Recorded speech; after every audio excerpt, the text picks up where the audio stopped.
ನಮಸ್ಕಾರ. ಇವತ್ತಿನ ನಮ್ಮ ಈ ಚರ್ಚೆಗೆ ಎಲ್ಲರಿಗೂ ಸ್ವಾಗತ. ನಮಸ್ಕಾರ. ನಮ್ಮ ಮುಂದಿರೋದು ಲೂಕನ ಸುವಾರ್ತೆಯ ಒಂದು ಸಣ್ಣ ಭಾಗ. ಅಂದ್ರೆ ಕೇವಲ 4 ವಾಕ್ಯಗಳು. ಹೌದು. ಆದರೆ ಆ 4 ವಾಕ್ಯಗಳಲ್ಲಿ ಒಂದು ದೊಡ್ಡ ಸವಾಲೆ ಅಡಗಿದೆ.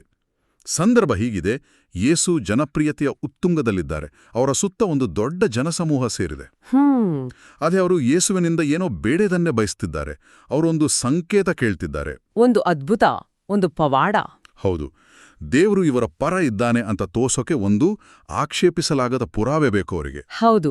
ಆದರೆ ಯೇಸು ಪವಾಡ ಮಾಡೋ ಬದಲು ಅವರಿಗೆ 2 ಹಳೆ ಕಥೆಗಳನ್ನು ಹೇಳ್ತಾರೆ. ಒಂದಕ್ಕೊಂದು ಸಂಬಂಧವೇ ಇಲ್ಲದ ಕಥೆಗಳು.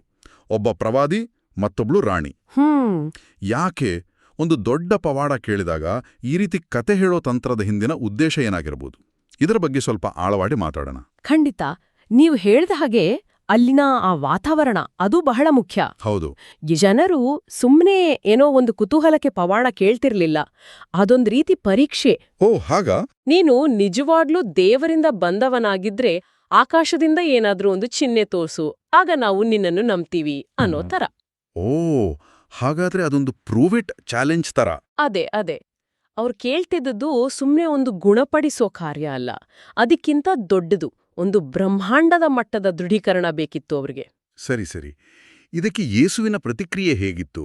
ಅವರು ನೇರವಾಗಿ ಇಲ್ಲ ಅನ್ಬಿಟ್ರಾ? ಇಲ್ಲ, ನೇರವಾಗಿ ನಿರಾಕರಿಸ್ಲಿಲ್ಲ. ಆದ್ರೆ ಅವ್ರ ಉತ್ತರ ಇದೆಯಲ್ಲ, ಅದು ಜನರನ್ನು ಬಹುಶಃ ಇನ್ನೂ ಜಾಸ್ತಿ ಗೊಂದಲಕ್ಕೆ ತಳ್ಳಿರ್ಬೇಕು. ಹೌದಾ? ಅವ್ರು ಹೇಳಿದ್ದು, ಈ ಕೆಟ್ಟ ಪೀಳಿಗೆಯು ಸಂಕೇತವನ್ನು ಹುಡುಕುತ್ತದೆ, ಆದರೆ ಪ್ರವಾದಿಯಾದ ಯೋನನ ಸಂಕೇತವನ್ನಲ್ಲದೆ ಬೇರೆ ಯಾವ ಸಂಕೇತವೂ ಅದಕ್ಕೆ ಕೊಡಲಾಗುವುದಿಲ್ಲ. ಒಂದ್ ನಿಮಿಷ. ಕೆಟ್ಟ ಪೀಳಿಗೆ ಅಂತ ಕರೆದಿದ್ದು ಅದು ಬಹಳ ಕಠೋರವಾದ ಮಾತಲ್ವಾ? ಅವ್ರು ಕೇವಲ ಒಂದು ಸಂಕೇತ ಅಷ್ಟೇ ಅಲ್ವಾ ಕೇಳ್ತಿದ್ದಿದ್ದು? ಯಾಕಿಷ್ಟು ತೀಕ್ಷ್ಣವಾದ ಪ್ರತಿಕ್ರಿಯೆ? ಅದ್ಭುತ ಪ್ರಶ್ನೆ. ಇಲ್ಲಿ ಕೆಟ್ಟ ಅನ್ನೋ ಪದಕ್ಕೆ ಕೇವಲ ನೈತಿಕ ಅರ್ಥ ಅಷ್ಟೇ ಅಲ್ಲ. ಓಕೆ. ಬದಲಾಗಿ ನಂಬಿಕೆಯಿಲ್ಲದ ಅಥವಾ ಆಧ್ಯಾತ್ಮಿಕವಾಗಿ ಕುರುಡಾಗಿರುವ ಅನ್ನೋ ಅರ್ಥ ಇದೆ. ಓ. ಯೇಸುವಿನ ದೃಷ್ಟಿಯಲ್ಲಿ ಅವರು ಆಗಲೇ ಸಾಕಷ್ಟು ಸಂಕೇತಗಳನ್ನ ನೋಡಿದ್ರು. ರೋಗಿಗಳು ಗುಣಮುಖರಾಗಿದ್ದನ್ನ ನೋಡಿದ್ರು, ಅದ್ಭುತ ಬೋಧನೆಗಳನ್ನ ಕೇಳಿದ್ರು. ಹೌದು. ಸ್ವತಃ ಯೇಸುವೆ ಅವರ ಮಧ್ಯೆ ನಿಂತಿದ್ರು. ಇಷ್ಟೆಲ್ಲ ಆದ್ಮೇಲೂ ಇನ್ನೊಂದು ಹೊರಗಿನ ಸಂಕೇತ ಕೇಳೋದು ಅಂದ್ರೆ ಅದು ಹೃದಯದ ಕಠೋರತೆಯನ್ನ ತೋರಿಸುತ್ತೆ. ಸರಿ. ಅದಕ್ಕಾಗಿ ಆ ಮಾತು. ಸರಿ, ಅದು ಅರ್ಥ ಆಯ್ತು. ಹಾಗಾದ್ರೆ ಈ ಯೋನನ ಸಂಕೇತ ಅಂದ್ರೆ ಏನು? ಯೇಸು ಯಾಕೆ ಆ ನಿರ್ದಿಷ್ಟ ಉದಾಹರಣೆಯನ್ನೇ ಆರಿಸಿಕೊಂಡ್ರು? ಯೋನನ ಕಥೆ ನಮಗೆಲ್ಲ ಸ್ವಲ್ಪ ಮಟ್ಟಿಗೆ ಗೊತ್ತೇ ಇದೆ. ದೇವರ ಮಾತು ಕೇಳದೆ ಓಡಿಹೋಗಿ ದೊಡ್ಡ ಮೀನಿನ ಹೊಟ್ಟೆ ಸೇರಿ ಆಮೇಲೆ ಪಶ್ಚಾತ್ತಾಪ ಪಡೋ ಪ್ರವಾದಿ. ಹೌದು. ಯೇಸು ಇಲ್ಲಿ ಯೋನನ ಕಥೆಯ ಆಕ್ಚುಲಿ 2 ಆಯಾಮಗಳನ್ನ ಬಳಸ್ಕೊಳ್ತಾರೆ. 2 ಆಯಾಮಗಳಾ? ಹೌದು. ಮೊದಲನೇದು ಎಲ್ಲರಿಗೂ ಗೊತ್ತಿರೋದು. ಯೋನ 3 ಹಗಲು 3 ರಾತ್ರಿ ಆ ದೊಡ್ಡ ಮೀನಿನ ಹೊಟ್ಟೆಯಲ್ಲಿದ್ದು ಆಮೇಲೆ ಜೀವಂತವಾಗಿ ದಡಕ್ಕೆ ಬಂದು ಬೀಳ್ತಾನೆ. ಹೌದು. ಇದನ್ನ ಯೇಸು ನೇರವಾಗಿ ತಮಗೆ ಹೋಲಿಸ್ಕೊಳ್ತಾರೆ. ಯೋನನು ನಿನೇವೆಯವರಿಗೆ ಸಂಕೇತವಾಗಿದ್ದಂತೆ ಮನುಷ್ಯಕುಮಾರನು ಈ ಪೀಳಿಗೆಗೆ ಸಂಕೇತವಾಗಿರುವನು ಅಂತ ಹೇಳ್ತಾರೆ. ಅಂದ್ರೆ ಯೋನನ ಆ ಅನುಭವ ಅದು ಯೇಸುವಿನ ಸಾವು ಮತ್ತು ಪುನರುತ್ಥಾನದ ಮುನ್ಸೂಚನೆ. ನಿಖರವಾಗಿ. 3 ದಿನ ಸಮಾಧಿಯಲ್ಲಿದ್ದು ಮತ್ತೆ ಎದ್ದು ಬರೋದಕ್ಕೆ ಇದೊಂದು ರೂಪಕ. ಅದೇ. ಅವರು ಪರೋಕ್ಷವಾಗಿ ಹೇಳ್ತಿರೋದೇನೆಂದ್ರೆ, ನೀವು ಆಕಾಶದಿಂದ ಸಂಕೇತ ಕೇಳ್ತಿದ್ದೀರಿ, ಆದ್ರೆ ನಾನು ನಿಮ್ಗೆ ಭೂಮಿಯ ಒಳಗಿನಿಂದ ಒಂದು ಸಂಕೇತ ಕೊಡ್ತೀನಿ.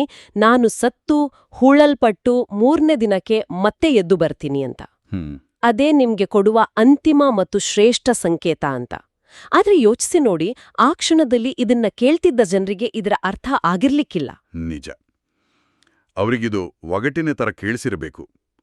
ಆದ್ರೆ ನೀವು ಹೇಳಿದ್ರಿ ಯೋನನ ಸಂಕೇತದಲ್ಲಿ 2 ಆಯಾಮಗಳಿವೆ ಅಂತ. ಇನ್ನೊಂದು ಆಯಾಮ ಯಾವುದು? ಇನ್ನೊಂದು ಆಯಾಮ ಇದೆಯಲ್ಲ, ಅದೇ ಆ ಕ್ಷಣದಲ್ಲಿ ಕೇಳ್ತಿದ್ದ ಜನರಿಗೆ ಹೆಚ್ಚು ನೇರವಾಗಿ ಸಂಬಂಧಿಸಿದ್ದು. ಓ, ಹಾಗಾ? ಯೋನ ಮೀನಿನ ಹೊಟ್ಟೆಯಿಂದ ಹೊರಬಂದ ಮೇಲೆ ಅವನು ನಿನೆವೆ ಅನ್ನೋ ಪಟ್ಟಣಕ್ಕೆ ಹೋಗಿ ದೇವರ ಸಂದೇಶ ಸಾರಿದ. ನಿನೆವೆ ಅಂದ್ರೆ ಅಶ್ಶೂರ್ಯ ಸಾಮ್ರಾಜ್ಯದ ರಾಜಧಾನಿ ಅಲ್ವಾ? ಹೌದು. ಅಂದಿನ ಕಾಲದಲ್ಲಿ ದುಷ್ಟತನಕ್ಕೆ, ಹಿಂಸೆಗೆ ಕುಖ್ಯಾತವಾದ ಇಸ್ರಾಯೇಲಿಯರ ಶತ್ರುಗಳಾದ ಅನ್ಯ ಜನಾಂಗದವರ ರಾಜಧಾನಿ ಅದು. ಬೈಬಲ್ನಲ್ಲಿ ಅವರನ್ನ ಬಹಳ ಕ್ರೂರಿಗಳು ಅಂತ ಚಿತ್ರಿಸಲಾಗಿದೆ. ಹೌದು. ಅಂತಹ ನಗರಕ್ಕೆ ಯೋನ ಹೋಗಿ ಇನ್ನು 40 ದಿನಗಳಲ್ಲಿ ನಿನೆವೆ ನಾಶವಾಗಲಿದೆ ಅಂತ ಒಂದೇ ವಾಕ್ಯದಲ್ಲಿ ಘೋಷಿಸ್ತಾನೆ. ಆಶ್ಚರ್ಯ ಆಗತ್ತೆ. ಆಶ್ಚರ್ಯ ಏನಂದ್ರೆ ಆ ನಗರದ ಜನರು ಯೋನನಿಂದ ಒಂದೇ ಒಂದು ಪವಾಡವನ್ನೂ ಕೇಳಲಿಲ್ಲ. ಓ ಅವನು ಮೀನಿನ ಹೊಟ್ಟೆಯಿಂದ ಬಂದಿದ್ದನ್ನ ಅವರು ನೋಡೇ ಇರಲಿಲ್ಲ. ಅವರು ಕೇವಲ ಅವನ ಮಾತನ್ನ ಕೇಳಿದ್ರು, ಅವನ ಎಚ್ಚರಿಕೆಯನ್ನ ನಂಬಿದ್ರು, ಮತ್ತೆ ಇಡೀ ನಗರವೇ ಬದಲಾಯಿತು. ಹೌದು, ರಾಜನಿಂದ ಹಿಡಿದು ಪ್ರತಿಯೊಬ್ಬ ಪ್ರಜೆಯೂ ತಕ್ಷಣ ಪಶ್ಚಾತ್ತಾಪ ಪಟ್ರು, ಗೋಣಿತಟ್ಟು ಉಟ್ಕೊಂಡು ಬೂದಿಯಲ್ಲಿ ಕೂತು ಉಪವಾಸ ಮಾಡಿದ್ರು. ಇದು ನಿಜಕ್ಕೂ ಗಮನಾರ್ಹ. ಅಂದ್ರೆ ಕೇವಲ ಮಾತಿನ ಶಕ್ತಿಯಿಂದ ಒಂದು ಇಡೀ ನಗರವೇ ಬದಲಾಯಿತು. ಪವಾಡದ ಪ್ರದರ್ಶನ ಬೇಕಾಗಲೇ ಇಲ್ಲ. ಅದೇ ಯೇಸು ಹೇಳ್ತಿದ್ದ ಮುಖ್ಯವಾದ ಮಾತು ನೋಡಿ, ಆ ಅನ್ಯ ಜನಾಂಗದವರು ನಿಮ್ಮ ಶತ್ರುಗಳು ಕೇವಲ ಒಬ್ಬ ಪ್ರವಾದಿಯ ಮಾತನ್ನ ಕೇಳಿ ತಮ್ಮ ಜೀವನವನ್ನೇ ಬದಲಾಯಿಸ್ಕೊಂಡ್ರು. ಆದರೆ ನೀವು ದೇವಕುಮಾರನೇ ನಿಮ್ಮ ಮುಂದೆ ನಿಂತು ಮಾತಾಡ್ತಿದ್ರೂ ಇನ್ನೂ ಪುರಾವೆ ಕೇಳ್ತಿದ್ದೀರಿ ಅಂತ ಹೋಲಿಕೆ ಮಾಡುತ್ತಿದ್ದಾರೆ. ಓ, ಇದು ಅವರ ನಂಬಿಕೆಯ ಕೊರತೆಯನ್ನ ಮುಖಕ್ಕೆ ಹೊಡೆದ ಹಾಗೆ ಹೇಳೋ ವಿಧಾನ. ಹೌದು. ಈಗ ಸ್ಪಷ್ಟವಾಗ್ತಿದೆ, ಯೋನನ ಸಂಕೇತದಲ್ಲಿ 2 ಪದರಗಳಿವೆ. ಒಂದು ಭವಿಷ್ಯದ ಪುನರುತ್ಥಾನದ ಬಗ್ಗೆ, ಇನ್ನೊಂದು ವರ್ತಮಾನದ ಪಶ್ಚಾತ್ತಾಪದ ಬಗ್ಗೆ. ಆದರೆ ಯೇಸು ಇಲ್ಲಿಗೆ ನಿಲ್ಲಿಸಲ್ಲ. ಇಲ್ಲ. ಅವರು ಇನ್ನೊಂದು ಉದಾಹರಣೆ ತರ್ತಾರೆ, ದಕ್ಷಿಣ ದೇಶದ ರಾಣಿ. ಈ ರಾಣಿಯ ಪ್ರಸ್ತಾಪ ಇಲ್ಲಿ ಯಾಕೆ ಬರುತ್ತೆ? ಯೋನನಿಗೂ ಆಕೆಗೂ ಏನ್ ಸಂಬಂಧ? ಮೊದಲ ನೋಟಕ್ಕೆ ಯಾವ ಸಂಬಂಧನೂ ಇಲ್ಲ ಅನ್ಸಬಹುದು.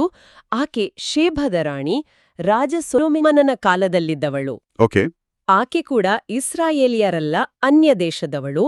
ಯೇಸು ಹೇಳ್ತಾರೆ, ನ್ಯಾಯ ತೀರ್ಪಿನ ದಿನದಲ್ಲಿ ದಕ್ಷಿಣ ದೇಶದ ರಾಣಿಯು ಎದ್ದು ಈ ಪೀಳಿಗೆಯ ಜನರನ್ನು ದೋಷಿಗಳೆಂದು ನಿರ್ಣಯಿಸುವಳು. ಯಾಕಂದ್ರೆ ಆಕೆ ಸೊಲೊಮೋನನ ಜ್ಞಾನವನ್ನ ಕೇಳೋಕೆ ಭೂಮಿಯ ಕಟ್ಟಕಡೆಯಿಂದ ಬಂದಳು. ಆ ಕಾಲದಲ್ಲಿ ಅಷ್ಟು ದೂರ ಪ್ರಯಾಣಿಸೋದು ಅಂದ್ರೆ ಸಾಮಾನ್ಯ ವಿಷಯ ಅಲ್ಲ. ಖಂಡಿತ ಅಲ್ಲ. ತಿಂಗಳುಗಟ್ಲೆ ಅಪಾಯಕಾರಿ ದಾರಿಗಳಲ್ಲಿ ಪ್ರಯಾಣಿಸ್ಬೇಕಿತ್ತು. ಕೇವಲ ಒಬ್ಬ ರಾಜನ ಜ್ಞಾನದ ಬಗ್ಗೆ ಕೇಳಿ ತಿಳಿದು ಅಷ್ಟು ದೊಡ್ಡ ಸಾಹಸಕ್ಕೆ ಕೈಹಾಕಿದ್ಲು. ಹೌದು. ಅವಳಲ್ಲಿ ಸತ್ಯವನ್ನ ಅರಿಯೋ, ಜ್ಞಾನವನ್ನ ಪಡೆಯೋ ಒಂದು ಪ್ರಾಮಾಣಿಕ ಹಂಬಲ ಇತ್ತು. ಅವಳು ತನ್ನ ಅರಮನೆಯ ಸುಖ ಸೌಕರ್ಯಗಳನ್ನೆಲ್ಲ ಬಿಟ್ಟು ಅಷ್ಟು ಶ್ರಮವಹಿಸಿ ಬಂದ್ಲು. ಯೇಸು ಇಲ್ಲಿ ಹೊಗಳ್ತಿರೋದು ಆಕೆಯ ಹುಡುಕಾಟವನ್ನ, ಆಕೆಯ ಬದ್ಧತೆಯನ್ನ. ಈಗದನ್ನ ಆ ಜನರ ವರ್ತನೆಗೆ ಹೋಲಿಸಿದ್ರೆ, ಅದೇ, ಆ ರಾಣಿ ಕೇವಲ ಜ್ಞಾನದ ಕೀರ್ತಿಯನ್ನ ಕೇಳಿ ಅಷ್ಟು ದೂರದಿಂದ ಬಂದ್ಲು. ಆದ್ರೆ ಇಲ್ಲಿದ್ದ ಜನರಿಗೆ ಸಾಕ್ಷಾತ್ ಜ್ಞಾನದ ಮೂಲವೇ ಅವರ ಮುಂದೆ ನಿಂತಿತ್ತು. ಆದ್ರೂ ಅವರು ಗುರ್ತಿಸೋಕೆ ಸಿದ್ಧರಿರ್ಲಿಲ್ಲ. ಇದು ಬಹಳ ಶಕ್ತಿಯುತವಾದ ಹೋಲಿಕೆ. ಅಂದ್ರೆ ನಿಜವಾದ ನಂಬಿಕೆ ಅಥವಾ ಜ್ಞಾನದ ಹಸಿವಿದ್ರೆ ಅಡತಡೆಗಳನ್ನ ಲೆಕ್ಕಿಸಲ್ಲ. ಹೌದು. ಆದ್ರೆ ಆ ಹಸಿವೆ ಇಲ್ದಿದ್ರೆ ಸತ್ಯ ಮನೆ ಬಾಗಿಲಿಗೆ ಬಂದ್ರೂ ಅದನ್ನ ತಿರಸ್ಕರಿಸ್ತಾರೆ. ಅದೇ. ಈಗ ನೋಡಿ, ಯೇಸು ಬಳಸಿದ 2 ಉದಾಹರಣೆಗಳು ನಿನ್ನೆವೆಯ ಜನರು ಮತ್ತು ದಕ್ಷಿಣದ ರಾಣಿ ಇಬ್ರೂ ಇಸ್ರಾಯೇಲ್ಯರ ಅಲ್ಲದವರು. ಹೌದು, ಅದನ್ನ ಗಮನಿಸಿದೆ. ಯೇಸು ತನ್ನ ಸ್ವಂತ ಜನರಿಗೆ, ನೋಡಿ, ಅನ್ಯರು ನಿಮ್ಮ ನಂಬಿಕೆಯ ನಾಯಕರಿಗಿಂತ ಚೆನ್ನಾಗಿ ದೇವರ ಮಾತಿಗೆ ಸ್ಪಂದಿಸಿದ್ದಾರೆ ಅಂತ ಹೇಳ್ತಿದ್ದಾರೆ. ಇದು ಅಂದಿನ ಯಹೂದಿ ಸಮಾಜಕ್ಕೆ ಬಹಳ ಪ್ರಚೋದನಕಾರಿ ಮಾತು. ಹೌದು. ಅವರ ಅಹಂಕಾರಕ್ಕೆ ಪೆಟ್ಟು ಕೊಡುವಂತಿತ್ತು. ಖಂಡಿತ. ಈ 2 ಉದಾಹರಣೆಗಳನ್ನ ಕೊಟ್ಟ ಮೇಲೆ ಯೇಸು ಒಂದು ಸ್ಫೋಟಕವಾದ ಹೇಳಿಕೆಯನ್ನ ಕೊಡ್ತಾರೆ. ಅದೇ ಕ್ಲೈಮ್ಯಾಕ್ಸ್. ಇದು ಸೊಲೊಮೋನನಿಗಿಂತಲೂ ಶ್ರೇಷ್ಠನಾದವನು ಇಲ್ಲಿದ್ದಾನೆ ಮತ್ತು ಇಗೋ ಯೋನನಿಗಿಂತಲೂ ಶ್ರೇಷ್ಠನಾದವನು ಇಲ್ಲಿದ್ದಾನೆ ಅಂತ. ಇದು ಕೇವಲ ಹೋಲಿಕೆಯಲ್ಲ, ಇದೊಂದು ಅಧಿಕಾರದ ಘೋಷಣೆ. ಹೌದು. ಇದು ಈ ಇಡೀ ಭಾಗದ ಅತ್ಯಂತ ಮುಖ್ಯವಾದ ಮಾತು. ಯೇಸು ಇಲ್ಲಿ ತನ್ನನ್ನ ಕೇವಲ ಇನ್ನೊಬ್ಬ ಪ್ರವಾದಿ ಅಥವಾ ಇನ್ನೊಬ್ಬ ಜ್ಞಾನಿ ರಾಜನ ಸಾನಿಗೆ ಸೇರಿಸ್ತಿಲ್ಲ. ಹೌದು. ಅವರು ಹೇಳ್ತಿರೋದು, ಸೊಲೊಮೋನನು ತನ್ನ ಜ್ಞಾನಕ್ಕಾಗಿ ಪ್ರಸಿದ್ಧನಾಗಿದ್ದ. ಆದ್ರೆ ಆ ಜ್ಞಾನವನ್ನ ಅವನಿಗೆ ಕೊಟ್ಟ ಮೂಲವೇ ನಾನು. ಯೋನನು ದೇವರ ವಾಕ್ಯವನ್ನ ಸಾರಿಲ್ಲ, ಆದ್ರೆ ಆ ವಾಕ್ಯದ ಜೀವಂತ ರೂಪವೇ ನಾನು. ವಾವ್! ಇದು ದೈವತ್ವದ ನೇರವಾದ ಘೋಷಣೆ. ಅಂದ್ರೆ ನಾನು ಕೇವಲ ಜ್ಞಾನದ ಬಗ್ಗೆ ಮಾತಾಡೋನಲ್ಲ, ನಾನೇ ಆ ಜ್ಞಾನ ಅಂತ. ಆ ಹಿನ್ನೆಲೆಯಲ್ಲಿ ನೋಡಿದಾಗ ಜನರ ವರ್ತನೆ ಇನ್ನೂ ವಿಪರ್ಯಾಸವಾಗಿ ಕಾಣುತ್ತೆ. ಅವರು ಬ್ರಹ್ಮಾಂಡದ ಜ್ಞಾನದ ಮೂಲದ ಹತ್ರ ನಿಂತು ನಿಮ್ಮ ಗುರ್ತಿನ ಚೀಟಿ ತೋರಿಸಿ ಅಂತ ಕೇಳಿದಾಗಾಯ್ತು. ಬಹಳ ಚೆನ್ನಾಗಿ ಹೇಳಿದ್ರಿ. ಅದೇ ಕಾರಣಕ್ಕೆ ಯೇಸು ಅಷ್ಟು ಕಠೋರವಾಗಿ ಪ್ರತಿಕ್ರಿಯಿಸಿದ್ದು. ಅವರ ಕಣ್ಣೆದುರಿಗಿದ್ದ ಶ್ರೇಷ್ಠ ಸತ್ಯವನ್ನ ಅವರು ಗ್ರಹಿಸೋಕೆ ವಿಫಲರಾದರು. ಇದೇ ಕಾರಣಕ್ಕೆ ಯೇಸು ತೀರ್ಪಿನ ದಿನದಂದು ನಿನೆವೆಯವರು ಮತ್ತು ಆ ರಾಣಿ ಇವರಿಗೆ ಎದುರಾಗಿ ನಿಲ್ತಾರೆ ಅಂತ ಹೇಳಿದ್ದು. ಅಂದ್ರೆ ಅವರು ನ್ಯಾಯಾಧೀಶರ ಪಾತ್ರ ವಹಿಸ್ತಾರಾ ಅಂತಾನ? ಇದರ ಅರ್ಥವೇನು? ಅಕ್ಷರಶಃ ನ್ಯಾಯಾಧೀಶರಾಗುತ್ತಾರೆ ಅಂತ ಅಲ್ಲ. ಬದಲಿಗೆ ಅವರ ನಂಬಿಕೆ ಇದೆಯಲ್ಲ, ಅದು ಇವರ ಅಪನಂಬಿಕೆಗೆ ಸಾಕ್ಷಿಯಾಗಿ ನಿಲ್ಲುತ್ತೆ. ಓ, ಸಾಕ್ಷಿಯಾಗಿ? ಹೌದು. ಹೀಗೆ ಕಲ್ಪಿಸ್ಕೊಳ್ಳಿ, ಒಂದು ನ್ಯಾಯಾಲಯದಲ್ಲಿ ನ್ಯಾಯಾಧೀಶರು ಹೀಗೆ ಹೇಳಬಹುದು, ನೋಡಿ, ನಿನೇವಿಯವರಿಗೆ ಸಿಕ್ಕಿದ್ದು ಕೇವಲ ಒಬ್ಬ ಇಷ್ಟವಿಲ್ಲದ ಪ್ರವಾದಿಯ ಎಚ್ಚರಿಕೆಯ ಮಾತು. ಅವರದನ್ನ ನಂಬಿ ಬದಲಾದ್ರು. ಹೌದು. ದಕ್ಷಿಣದ ರಾಣಿಗೆ ಸಿಕ್ಕಿದ್ದು ಕೇವಲ ಜ್ಞಾನದ ಬಗ್ಗೆ ಒಂದು ವದಂತಿ. ಆಕೆ ಅದನ್ನ ಅರಸಿ ಬಂದಳು. ಆದ್ರೆ ನಿಮ್ಗೋ ಸಾಕ್ಷಾತ್ ದೇವರ ಮಗನೇ ನಿಮ್ಮ ಮಧ್ಯೆ ಬದುಕಿದ, ಬೋಧಿಸಿದ, ಅದ್ಭುತಗಳನ್ನ ಮಾಡಿದ. ನಿಮಗೆ ಅವರಿಗಿಂತ 100 ಪಟ್ಟು ಹೆಚ್ಚು ಅವಕಾಶ ಸಿಕ್ಕಿತ್ತು ಅಂತ. ನಿಖರವಾಗಿ. ಆದರೂ ನೀವು ನಂಬಲಿಲ್ಲ. ಹೀಗಾಗಿ ಕಡಿಮೆ ಅವಕಾಶ ಸಿಕ್ಕಿದವರ ನಂಬಿಕೆಯೇ ಹೆಚ್ಚು ಅವಕಾಶ ಸಿಕ್ಕವರ ಅಪನಂಬಿಕೆಯನ್ನ ದೂಷಿಸುತ್ತೆ. ಇದು ನಮ್ಮ ಇವತ್ತಿನ ಜೀವನಕ್ಕೂ ಅನ್ವಯ ಆಗುತ್ತಲ್ವಾ? ಖಂಡಿತ. ನಮ್ಮ ಕಾಲದಲ್ಲಿ ಜ್ಞಾನ ಮತ್ತು ಮಾಹಿತಿಗೆ ಯಾವ ಕೊರತೆಯೂ ಇಲ್ಲ. ಜಗತ್ತಿನ ಶ್ರೇಷ್ಠ ಗ್ರಂಥಗಳು, ಬೋಧನೆಗಳು ಎಲ್ಲ ನಮ್ಮ ಬೆರಳು ತುದಿಯಲ್ಲೇ ಇದೆ. ಹೌದು. ಆದರೂ ನಾವು ಬದಲಾಗುತ್ತೀವಾ? ಅಥವಾ ಇನ್ನಷ್ಟು ಅದ್ಭುತಗಳಿಗಾಗಿ, ಇನ್ನಷ್ಟು ಮನೋರಂಜನೆಗಾಗಿ ಹುಡುಕ್ತೀವಾ? ಖಂಡಿತ. ಈ ಭಾಗದ ಸಾರ್ವತ್ರಿಕ ಸಂದೇಶವೇ ಅದು. ನಾವು ಇವತ್ತಿಗೂ ಸಂಕೇತಗಳನ್ನ ಹುಡುಕ್ತಲೇ ಇರ್ತೀವಿ. ದೇವರಿದ್ರೆ ನನ್ನ ಜೀವನದಲ್ಲಿ ಒಂದು ಪವಾಡ ನಡೀಲಿ, ಸತ್ಯ ಇದ್ರೆ ನನ್ಗೊಂದು ಸ್ಪಷ್ಟವಾದ ಚಿಹ್ನೆ ಸಿಗ್ಲಿ ಅಂತ ಕಾಯ್ತೀವಿ. ಆದ್ರೆ ಯೇಸುವಿನ ಉತ್ತರ ಇವತ್ತಿಗೂ ಅದೇ. ಶ್ರೇಷ್ಠ ಸಂಕೇತ ಆಗಲೇ ಕೊಡಲಾಗಿದೆ. ಶ್ರೇಷ್ಠ ಸತ್ಯ ಆಗಲೇ ನಿಮ್ಮ ಮುಂದಿದೆ. ಅದನ್ನ ಹುಡುಕೋ ಪ್ರಾಮಾಣಿಕ ಹಂಬಲ ನಿಮ್ಮಲ್ಲಿದ್ಯಾ? ದಕ್ಷಿಣದ ರಾಣಿಯ ಹುಡುಕಾಟದ ಬಗ್ಗೆ ಯೋಚಿಸಿದ್ರೆ ಅವಳಲ್ಲಿ ಒಂದು ರೀತಿಯ ಬೌದ್ಧಿಕ ಮತ್ತು ಆಧ್ಯಾತ್ಮಿಕ ವಿನಯ ಇತ್ತು. ಹೌದು, ಖಂಡಿತವಾಗಿಯೂ. ತನಗೆ ಎಲ್ಲವೂ ಗೊತ್ತಿಲ್ಲ, ತಾನು ಕಲಿಬೇಕಾದ್ದು ಬಹಳ ಇದೆ ಅನ್ನೋ ಅರಿವು. ಬಹುಶಃ ಸಂಕೇತ ಕೇಳ್ತಿದ್ದ ಜನರಲ್ಲಿ ಆ ವಿನಯದ ಕೊರತೆ ಇತ್ತೇನೋ. ಖಂಡಿತವಾಗಿಯೂ. ಅವರಿಗೆ ತಮ್ಮ ಧಾರ್ಮಿಕ ತಿಳುವಳಿಕೆ ಬಗ್ಗೆ ಒಂದ್ರೀತಿ ಅಹಂಕಾರ ಇತ್ತು. ನಮಗೆ ಆಗ್ಲೇ ಎಲ್ಲ ಗೊತ್ತಿದೆ, ನಮ್ಮ ನಿರೀಕ್ಷೆಗಳಿಗೆ ತಕ್ಕಂತೆ ನೀನು ನಿನ್ನನ್ನ ಸಾಬೀತುಪಡಿಸು ಅನ್ನೋ ಧೋರಣೆ ಅವರದು. ಹೌದು. ಆದರೆ ನಿಜವಾದ ಜ್ಞಾನದ ಹುಡುಕಾಟ ಶುರುವಾಗೋದೇ ನನಗೆ ಗೊತ್ತಿಲ್ಲ ಅನ್ನೋ ಅರಿವಿನಿಂದ. ಆ ರಾಣಿ ಆ ಅರಿವಿನ ಪ್ರತೀಕ.